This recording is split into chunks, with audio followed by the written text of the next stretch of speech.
here I am to tell you what I'm reading so that you'll know what you need to get. So why don't we start with the first series that I'm reading. It's a new series that I started. I'm on volume 1. There's not that many volumes. Thank goodness. Bright Story Volume 1. The art is great.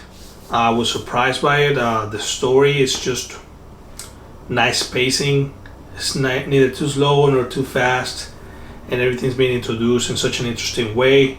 A new world, which the world is the Middle East, way back when there were only tribes and nothing else. And it's about it starts with a wedding, and you know when they're getting married, the bride is uncovering her face to see what you ended up with. And they find out that the bride is 20 years old and the groom is only 12. Now, calm down, guys. This was back in the day when it was normal for boys to be treated as men when they were 12, you know. But it's still weird due to the age difference, and yet it's treated very respectfully. You're not gonna see anything wrong or sexual. It's done in the right way, in a pretty cute way.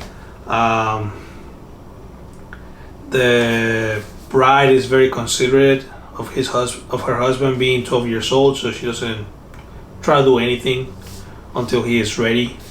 And the story just revolves of that around them getting to know each other, because I mean, back then it was an arranged marriage, so you don't know the person until you marry them. Pretty interesting.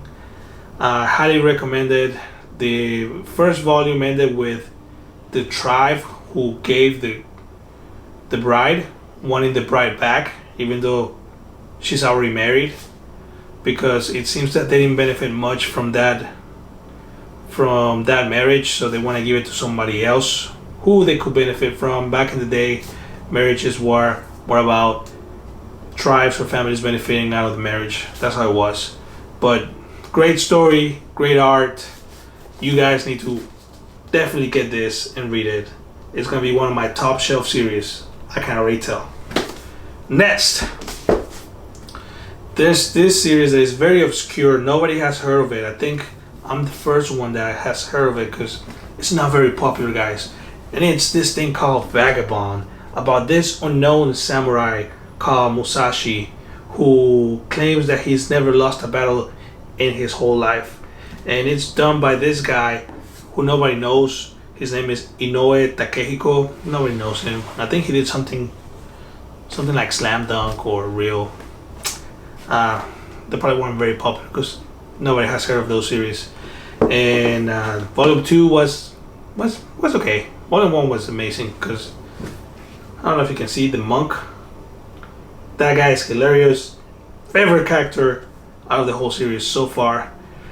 The volume 2 cover a fight between him and a monk who uses a stick, and it's just talking about that and just Musashi learning to be strong, I guess.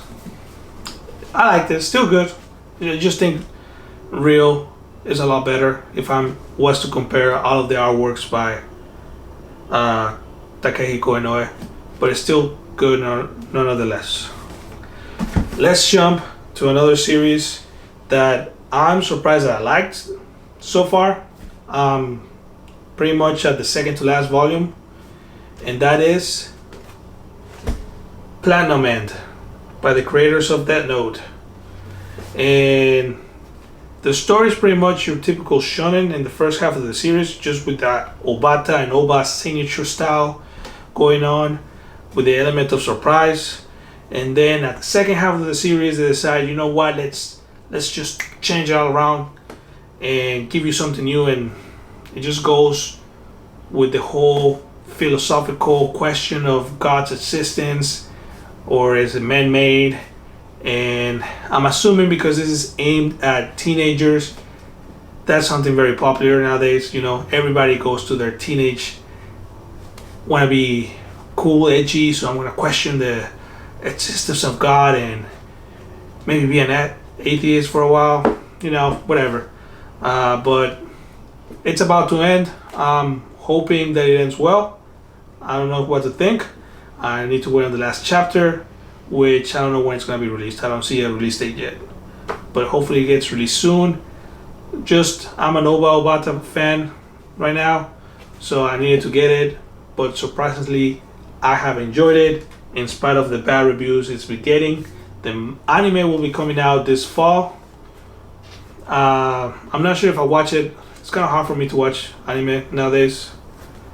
I can't stay still for more than 10 minutes anyway, so we'll see. Next series that I've been talking about almost in every video, Blood on the Tracks. Amazing series, guys. Oshimi is just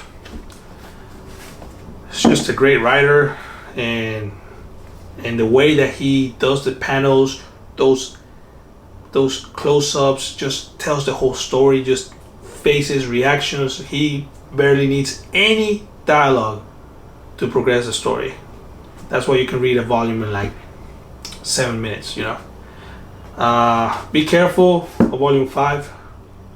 This is the kind of volume that you don't want your family to be flipping through, or else they're gonna disown you or look at you in a very weird way. There's a lot of uncomfortableness in this volume, so just be careful.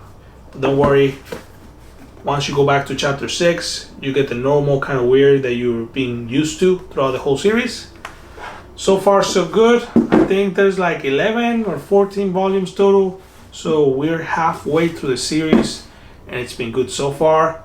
I know I'll order another of his series called Happiness, I think, on Right Stuff. Who knows when I'm gonna get them? They're out of stock, but no rush. I'm just slowly enjoying this series, which is awesome. Next, this is a series that was made way before you were born. That's how old I am, guys. It's called Hikaru no Go. I think I have an accent, guys. You probably didn't detect it, but yes, I have an accent. Hikaru no Go, it's about this kid who can see a ghost and hear him and talk to him. He's the only one who can see him and talk to him, and that ghost named Sai wants to continue to play this chess looking game called Go, and Hikaru's like, yeah, sure, I'll let you play. And while he's playing, people start to think that Hikaru's just an amazing player, even though it's Sai in the back telling him where to move the things. Throughout the story, Hikaru himself starts to develop an interest in the game, so he starts playing too in some games. So people are like, well, sometimes he's really good, sometimes he's terrible, what's going on?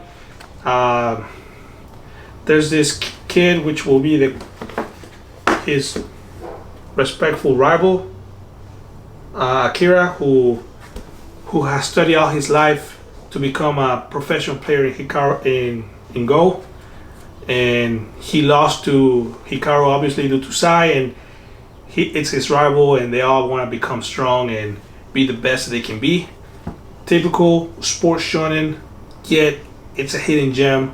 If you haven't read it, I recommend that you get it because it's slowly getting hard to find. If you don't want to, watch the anime. It has a different ending, but I thought it was still good. I haven't read the ending for the manga, that's why I'm reading it, but enjoying it so far, guys. Really good. My recommendations are facts. Asadora Volume 2. Volume 1 was boring, but Volume 2 is starting to pick up. Can't say much because, you know, Urasawa starts slow, implanting the layers of his story. Just, you know, the way he works, introducing a bunch of characters that you're probably not gonna remember the names of. But it's getting interested. Apparently there's a monster or something that caused a great flooding in this girl's town, which caused part of her family to die. And it's just a mystery element that you want to know what happened, what's going on. Is it really a monster, or is it people behind it? And you know, 20th Century Boys was kind of like that, so hopefully it'll be just as good, if not better. Next, if you want to cry, guys, which I don't because I'm a guy and I never shed a tear, but if you want to cry, you need to get this. A Silent Voice.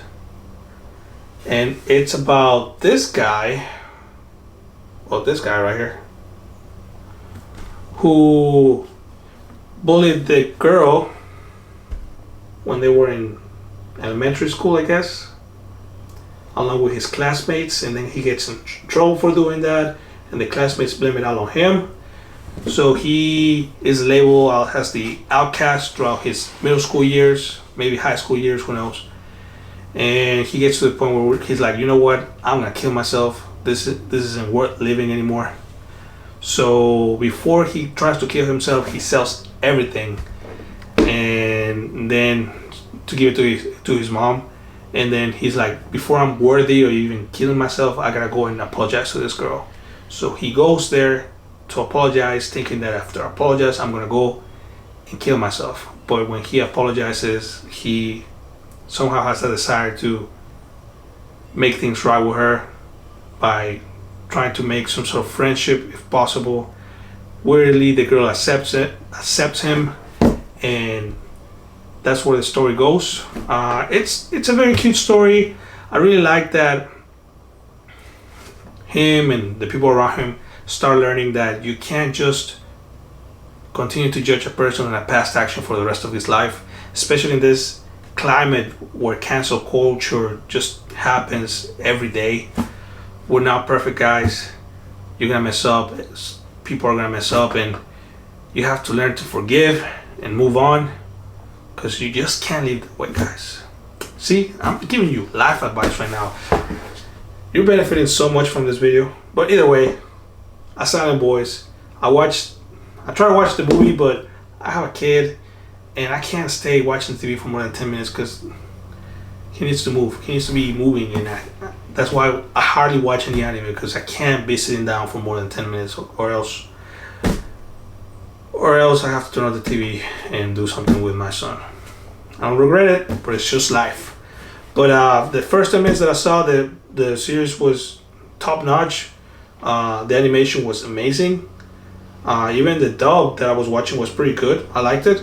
I think it's just as good. It's just skipping detail because you just can't include all of that in the movie. So if you like the movie, I definitely recommend that you read the manga if you just want to get all the details. Pretty good. I know she's working on a new series, but I'm gonna wait till more chapters come out before I start following this mangaka. Hopefully her new series is just as good. That was it, guys. Thank you so much for watching. Make sure you subscribe. Show me some love, guys. Show me some love in a non-weird way by subscribing to my channel. I really appreciate it. Can we make it to 1,000? Is there 1,000 people that actually like this weird content? Who knows? We'll see. Thank you.